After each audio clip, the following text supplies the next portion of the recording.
sekondari wa Kibokoni marahonia nguraro thutha wa mwaki kumudia nyumba ya toro ya airetu.Kuligana na aria mekinyirire mwena uyu ni mattaririe ati mwaki wambiririe nyumbaini inoo na kuria umudire kwa mathaa meri. Aciari nimokiere na njira nene mwalimu munene na uria uhamurithirie andiki a mohoro ria makugeragia kumemerekia uhoro uyu wigie mwaki uyu. Nimekuja na mtoto wangu kuangalia kama anaendelea vipi. Nilipofika hapo Kibokoni kukawa kuna moto unawaka, hata zima moto likaja.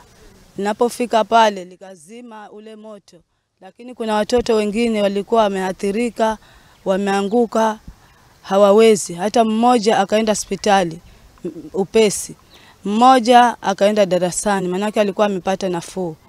Haya, halafu ndivyo wakaondoka wakarudi. Kwa hivyo nimeona hayo mambo hayo nimeyaona na jicho langu, shule imechomeka.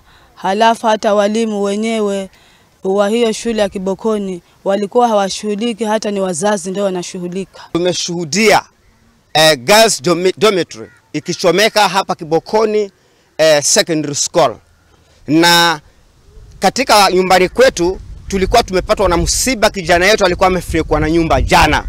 Ikanibidi mimi mwenye boma ni waamuru wale ambao walikuja kuomboleza kwetu nyumbani watoroke waende mbio pale Kibokoni secondary ili waende waokoe.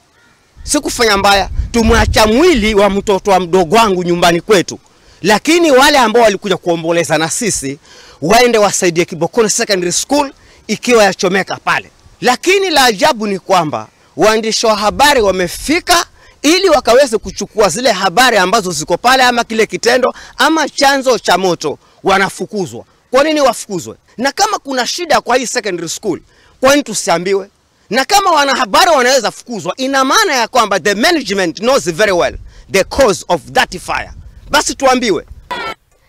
Agikorwo ni uriona mundu gwitwo litaka na muthuri ucio wake kia kwaria. Tugithie na mbere turikinya kuria kaunti-ini ya Kirinyaga kuria atumia